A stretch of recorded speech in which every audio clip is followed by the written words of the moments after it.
बिस्मिल्लाहिर्रहमानिर्रहीम। अस्सलाम वालेकुम। कैसे हैं आप सब? अल्लाह पाक आप सबको अपने अपने घरों में खुश रखे, आमीन।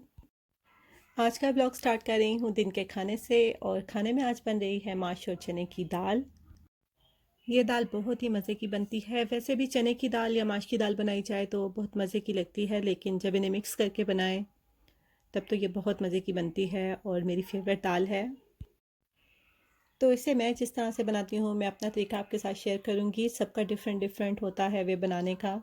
कोई इसको पहले बॉईल करके बनाता है, कोई पहले मसाला भून के उसी में इसको बना लेता है। तो मैं भी मसाला भूनूंगी पहले, और उसके बाद उसी में दाल को गला लूँगी। अलग से दाल बॉईल नहीं करूँगी।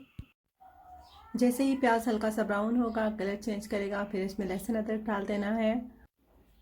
आप भी कोशिश करें कि जब आपने हांडी बनानी हो तो उसमें लहसुन और अदरक ताज़ा पीस के डालें। उसकी अपनी ख़ास एक खुशबू होती है, जायका होता है, और बहुत मज़े का लगता है अगर उस वक्त पीस के डालें। और इतना ज़्यादा टाइम भी नहीं लगता।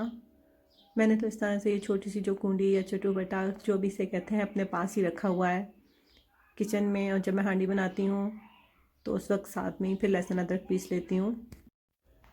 लहसुन अदरक डालने के बाद उसको थोड़ी देर के लिए भूनें। ज़्यादा भुनाई बिल्कुल ना करें कि वो जलने लगे। बस इतनी सी भुनाई करनी है कि उसका थोड़ा कलर चेंज हो जाए, क्योंकि जब हम ज़्यादा भुनाई करते हैं तो वो जलने लगता है, और जब जल जाता है तो फिर सालन का टेस्ट उससे बहुत ख़राब आता है। अभी यहाँ पे जा रहे हैं मसाले। मसालों में मैंने डाला है सॉल्ट और रेड चिली, उसके बाद कश्मीरी चिली डाली है, हल्दी, ज़ीरा पाउडर, धनिया पाउडर,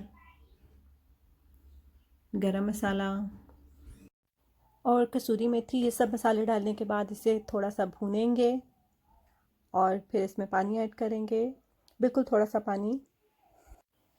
फिर इसमें जाएंगे टमाटर, और टमाटर मैंने बड़े बड़े टुकड़ों में ही काट के डाले हैं ताकि जब वो गल जाएं तो उनका छिलका निकालना आसान हो। इस तरह से बड़े पीसेस में जब डाले जाते हैं तो उनका छिलका आसानी से अलग हो जाता है, और मसाला भूनते भूनते फिर आप छिलके को निकाल सकते हैं।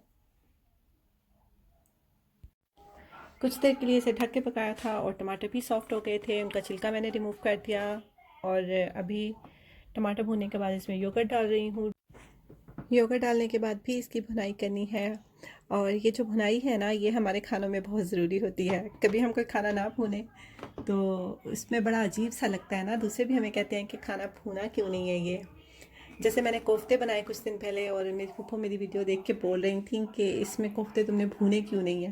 हालांकि पहले मैंने मसाला भून लिया था और फिर उसमें कोफ्ते डाले, हल्की सी जो उसकी ग्रेवी रखनी थी उसमें डाले और कोफ्ते गला लिए। लेकिन उनका भी ये कहना था कि नहीं, कोफ्ते भूनने चाहिए थे, क्योंकि हमारे खानों में ये बहुत ज़रूरी है कि खाना अच्छी तरह से भूना जाए। तो अभी मैंने दाल डाल के भी इसमें थोड़ी देर के लिए भूनी है ताकि ऑयल सेपरेट हो जाए। तो भुनाई तो बहुत ज़रूरी है। भुनाई कर कर के ही हमारे खाने तैयार होते हैं, वरना तो सबको ऐसे लगता है जैसे खाने में टेस्ट ही नहीं आएगा। और होता भी है ऐसे। हमें इतनी आदत हो चुकी है इस तरह के खाने खाने की कि अगर खाना ठीक से भुना ना हो तो हमें अच्छा भी नहीं लगता। ऐसा लगता है जैसे कोई कच्चा कच्चा सा टेस्ट आ रहा है, उसमें मसाला कच्चा है, अभी ठीक से भुना नहीं है। तो इसलिए हमारे जो भी देसी खाने हैं, कुछ इस तरह के खाने जिनमें भुनाई बहुत ज़रूरी होती है, उनकी अच्छी तरह से भुनाई करनी चाहिए, तभी उनका वो टेस्ट बनता है।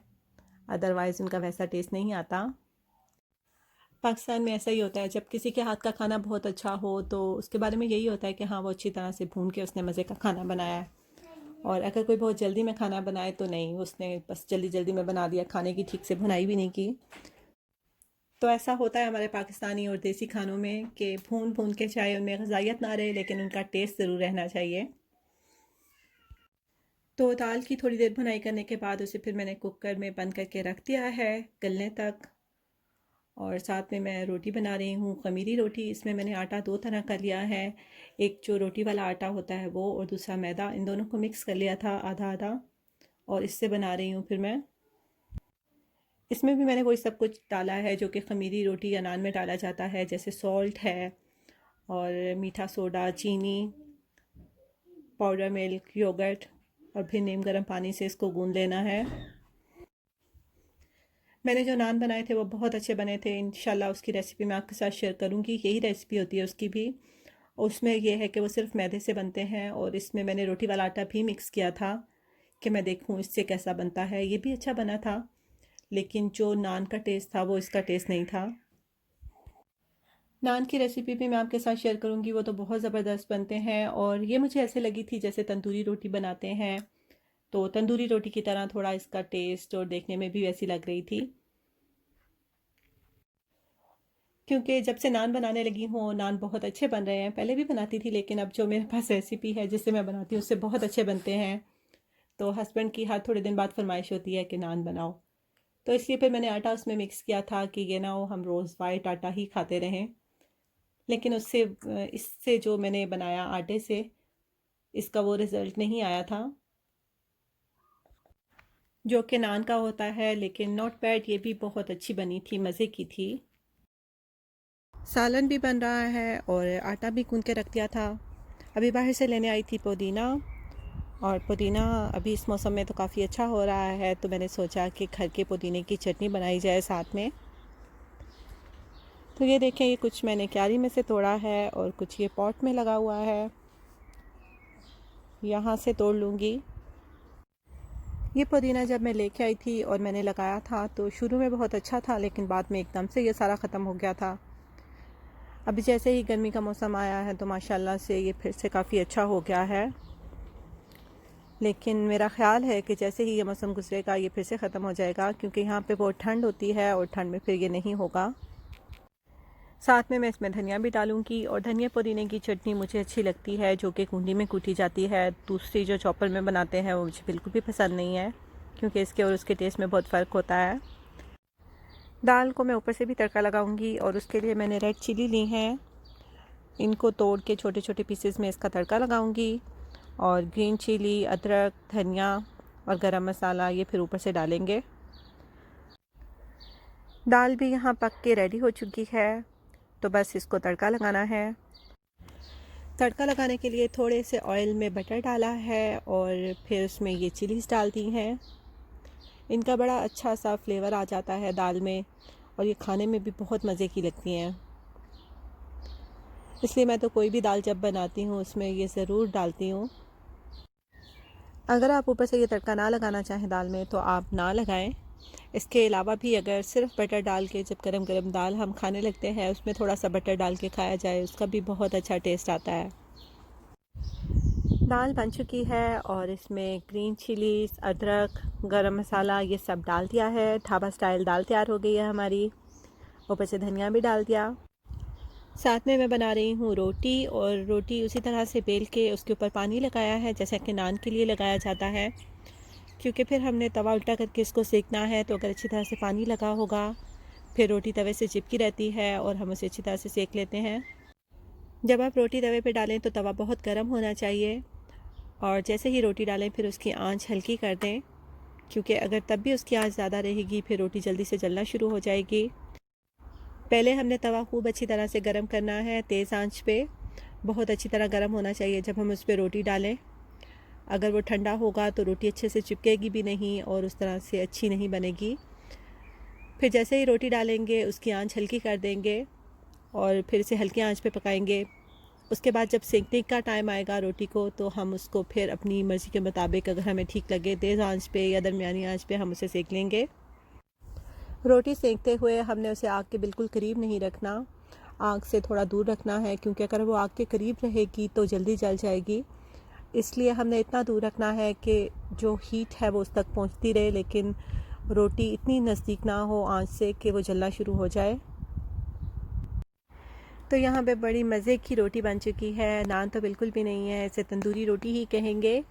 और मैं इस पर फ़ौरन से बटर लगा लिया है। बटर लगाने से सॉफ्ट भी रहेगी और अच्छा टेस्ट आता है। तो ये इस तरह से बनी है और दाल के साथ तो बहुत मज़े की लगी।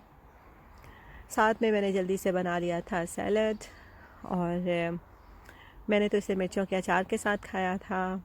हस्बैंड ने साथ में लस्सी भी बना ली थी, क्योंकि गर्मी बहुत थी, काम कर रहे थे तो उनको काफ़ी गर्मी लग रही थी।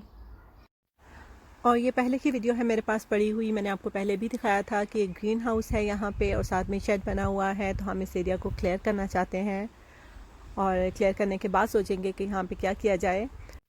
तो फ़िलहाल हमने इसकी तोड़ फोड़ का काम शुरू किया है। और ग्रीन हाउस की मुझे वैसे तो ज़रूरत होती है, लेकिन ये बहुत बड़ा और यहाँ पे बहुत ऑड लग रहा था पड़ा हुआ, इसलिए अभी इसको निकाला है कि बाद में देखेंगे, अगर मुझे ज़रूरत हुई तो फिर मैं नया ले लूँगी। और अगर मुझे ज़रूरत हुई भी तो मैं कोई छोटा सा लूँगी, ये बहुत बड़ा था मेरे लिए। ये है वो शेड, इसकी हालत अंदर से भी बहुत ख़राब है और बाहर से भी बहुत ख़राब है, लेकिन हमने इसमें अपनी साइकिल्स रख दी थी कि अभी फ़िलहाल ये रख देते हैं और बाद में देखेंगे क्या करना है। तो एक शेड इस साइड पे है और एक दूसरी साइड पे है। ये छोटा वाला था जो मैंने अभी आपको दिखाया है और ये दूसरा वाला बड़ा है। शेड और ग्रीन हाउस तो हमने वो पक्का उसको तोड़ दिया, रिमूव कर दिया, लेकिन अभी इसके बारे में सोच रहे हैं कि इस शेड का क्या किया जाए। इसको या तो निकाला जाए और या फिर इसी को रिपेयर किया जाए। तो इस पे अभी काम शुरू नहीं किया।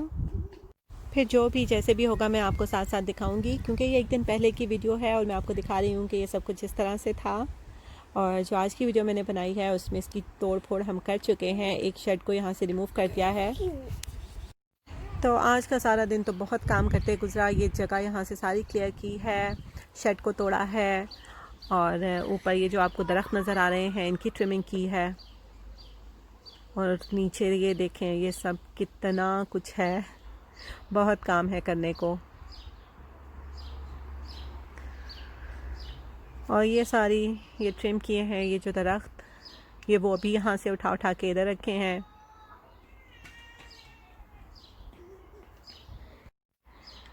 अभी पता नहीं इनका क्या होगा, क्योंकि गार्डन बिन्स तो जा नहीं रही। पहले तो काफ़ी अरसे से गई नहीं, फिर अभी लास्ट वीक गई थी और उसके बाद वो कह रहे हैं कि मंथ में एक बार ही जाएगी। तो अभी फिर नेक्स्ट वीक जाएगी। और ये जितना भी गार्डन वेस्ट है इसको कुछ करना पड़ेगा। अगर तो धूप लग जाए तो फिर इसको जलाया भी जा सकता है, लेकिन जलाने से भी जब इसका धुआं होता है तो फिर नेबर्स को प्रॉब्लम होती है, इसलिए हम जलाते भी कम ही हैं। और यहाँ पे जब हम शेड क्लियर कर रहे थे तो शेड के नीचे से हमें मक्खियों का छत्ता एक नज़र आया है और वो मक्खियाँ अब काफ़ी इधर उधर भिन भिनाती फिर रही हैं। ये देखें, पता नहीं इस छत्ते में क्या था, लेकिन इन मक्खियों को भगाना बड़ा ही मुश्किल हुआ था।